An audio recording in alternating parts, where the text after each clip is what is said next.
ঈশানের রান্নাঘরে সবাইকে স্বাগত। সকলকে জন্মাষ্টমীর শুভেচ্ছা ও অভিনন্দন। আজকে আমরা জন্মাষ্টমী স্পেশাল তাল ক্ষীর, তালের সুজি আর মুড়ির পায়েস বানাবো। সেই জন্য সমস্ত উপকরণ নিয়ে চলে এসেছি। সম্পূর্ণ ভিডিওটি দেখার অনুরোধ রইল।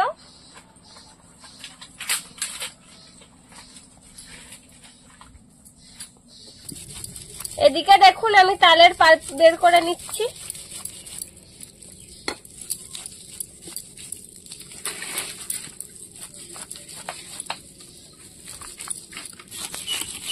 তাল সুজি বানানোর জন্য আমি সুজিটা ভেজে নেব।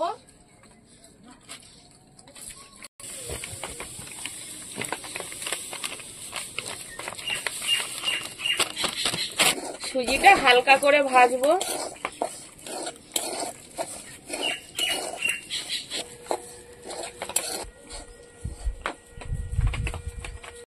সুজিটা ভাজা হয়ে গেছে, এবার নামিয়ে নেব। তালটা এবার আমি ছেঁকে নেব।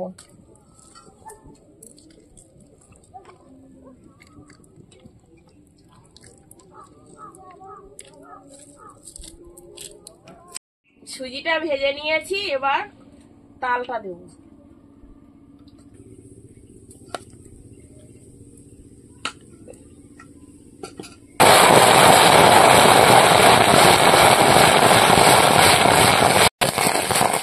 এবার দুধ দিয়ে দেবো তালের মধ্যে।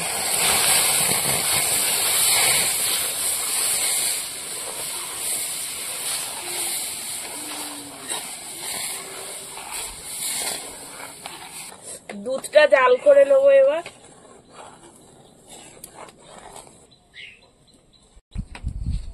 তালের সঙ্গে দুধটা ভালো করে ফুটিয়ে নিয়েছি, এবার ভেজে রাখা সুজিগুলো দিয়ে দেবো।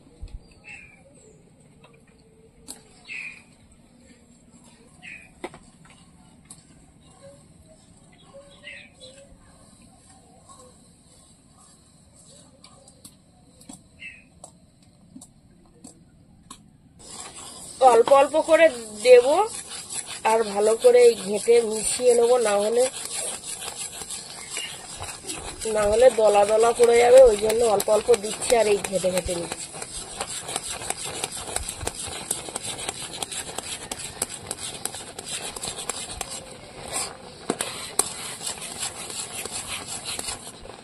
এবার চিনি দিয়ে দেবো।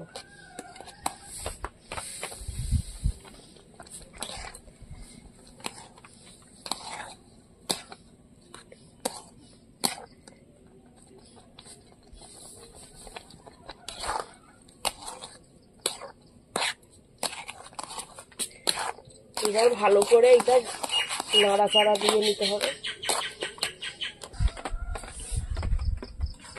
তালের সুজি হয়ে গেছে, এবার নামিয়ে নেব।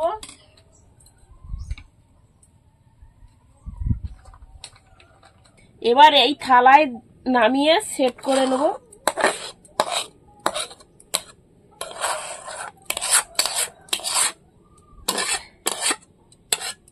মুড়ির পায়েস বানানোর জন্য দুধটা উনুনে বসিয়ে ফুটিয়ে নিচ্ছি।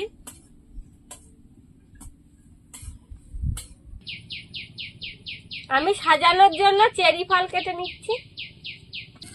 এই চেরি ফলগুলো আমাদের বাড়ির তৈরি। এই চেরি ফল বানানোর রেসিপিটা আমাদের চ্যানেলে দেয়া রয়েছে, আপনারা যদি দেখতে চান গিয়ে দেখে আসবেন। দুধটা ফুটছে, এবার ফুটন্ত দুধের মধ্যে আমি মুড়িগুলো দিয়ে দেবো।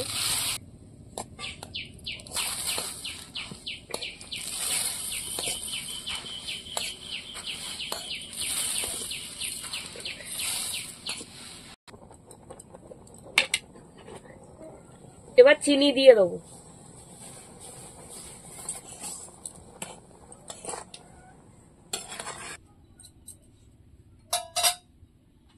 এবার কিশমিশ দিয়ে দেবো, দিয়ে কিছু সময় ফুটিয়ে নেবো।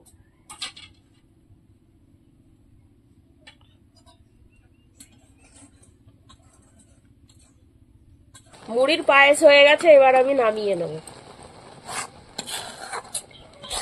এই মুড়ির পায়েসটা খুবই কম সময়ের মধ্যে বানানো যায়। আপনারা বাড়িতে তৈরি করে খেয়ে দেখতে পারেন, দারুণ লাগে খেতে আর খুবই সহজে বানানো যায়। ক্ষীরটা বানানোর জন্য দুধটা গরম করতে বসিয়ে দিয়েছি।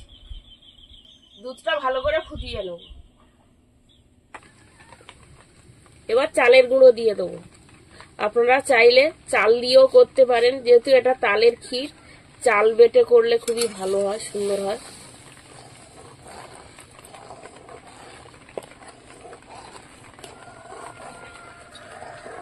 এবার তাল দিয়ে দেবো।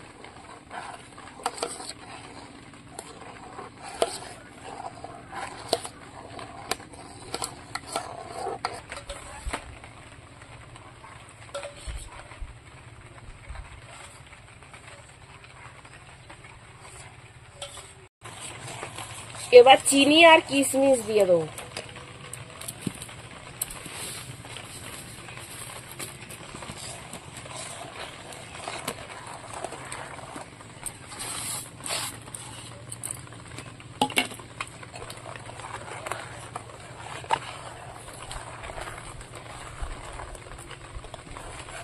এবার চেরি ফল দিয়ে দেবো।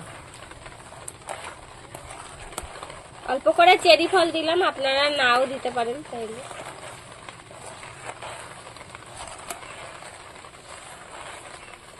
বন্ধুরা, এরকম আরো নতুন নতুন রেসিপি দেখতে আমাদের চ্যানেলটিকে সাবস্ক্রাইব করবেন আর অবশ্যই পাশে থাকা বেল আইকনটি প্রেস করবেন, তাহলে আমরা নতুন কোনো ভিডিও আপলোড করলে নোটিফিকেশন আপনাদের কাছে পৌঁছে যাবে। আর কে কোথা থেকে দেখছেন কমেন্ট করে বলবেন, তাহলে আমরা আরো নতুন নতুন ভিডিও করার আগ্রহ পাবো। এবার তেজপাতা আর এলাচ দিয়ে দেবো। কিছুক্ষণ ফুটিয়ে নেব।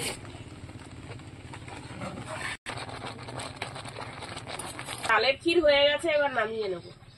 আমাদের ভিডিওটি শেষ পর্যন্ত দেখার জন্য ধন্যবাদ। ভালো লাগলে লাইক কমেন্ট শেয়ার করবেন। আবার ফিরে আসবো নতুন একটা রেসিপি নিয়ে। সবাই ভালো থাকবেন, সুস্থ থাকবেন।